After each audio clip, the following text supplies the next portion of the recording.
Hey guys, welcome back to our channel. Recently IPL పైన కొన్ని latest updates వచ్చాయి. ఆ అప్డేట్స్ గురించి ఈ వీడియోలో డిస్కస్ చేద్దాం.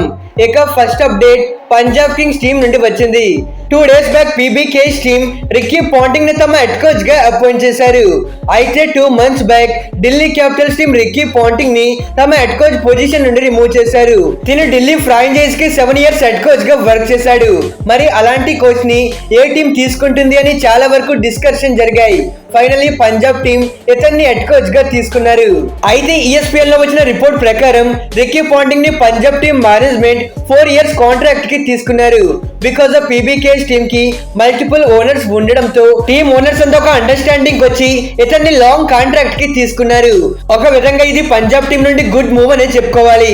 ఎందుకంటే కోచెస్ ని ఎవ్రీ 2 or 3 seasons కి మార్చడం కన్నా ఇలా ఒకే కోచ్ ని లాంగ్ టర్మ్ మెయింటైన్ చేయడం వాళ్ళ టీం కి మంచి రిజల్ట్ రావడానికి పాసిబిలిటీస్ ఉన్నాయి. ప్రీవియస్లీ ఐపీఎల్ లో యాజ్ హెడ్ కోచ్ గా రిక్కీ పాంటింగ్ కి డీసెంట్ రికార్డ్స్ ఉన్నాయి. తిను ముంబై ఇండియన్స్ టీం ని కొంతవరకు సక్సెస్ఫుల్ గా లీడ్ చేశాడు. And after then Delhi team ని 2019 సీజన్ నుండి 2021 సీజన్ వరకు కన్సిక్యూటివ్ 3 seasons లో ప్లే ఆఫ్స్ కి తీసుకువెళ్ళాడు. మెయిన్లీ 2020 సీజన్ లో ఢిల్లీ టీం ని ఫైనల్ కి తీసుకువెళ్ళాడు.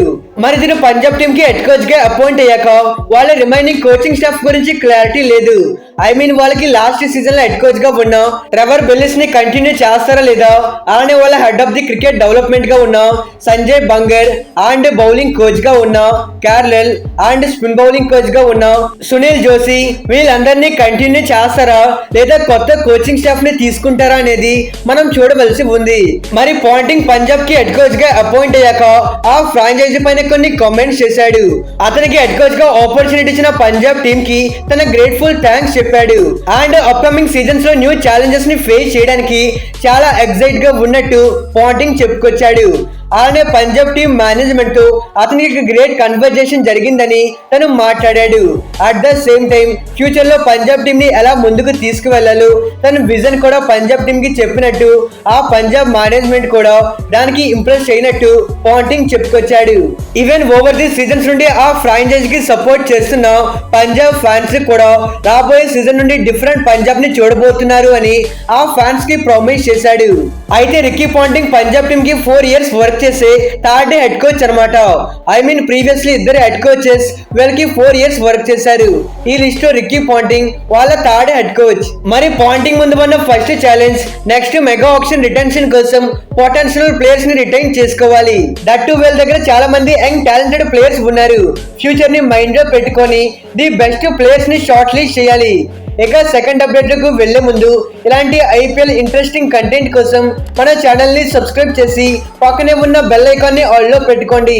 ఇక second big update IPL retention rules, retention auction date and venue గురించి వచ్చింది. According to latest reports most awaited Indian Premier League season 8 auction most likely November న జరిగే ఛాన్సెస్ ఉన్నాయి. అది కూడా November 3rd or 4th week న auction జరగడానికి highly chances ఉన్నాయి.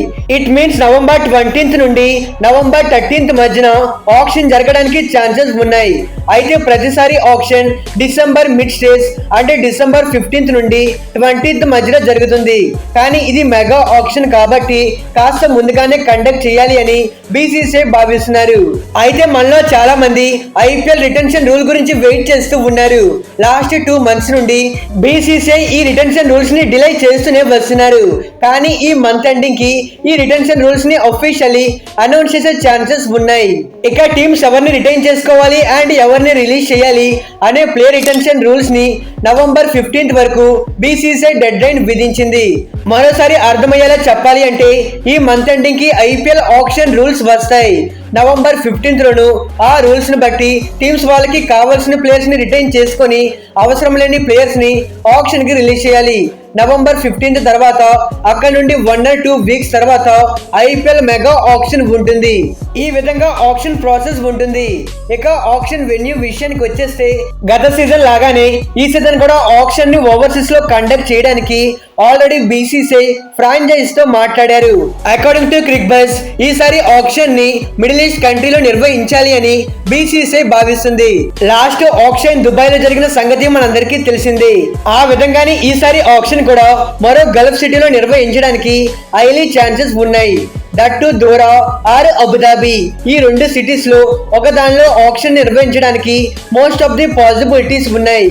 మరి ఆక్షన్ వెన్యూ విషయం పైన అఫీషియల్ క్లారిటీ లేకపోయినప్పటికీ దీనిపైన వస్తున్న రిపోర్ట్స్ మాత్రం ఇవే. ఇక ఇది గైస్ ఇవాళ వీడియో. వీటి గురించి మీ ఒపీనియన్ ని కింద కామెంట్ చేయండి. Okay friends, bye, thanks for watching.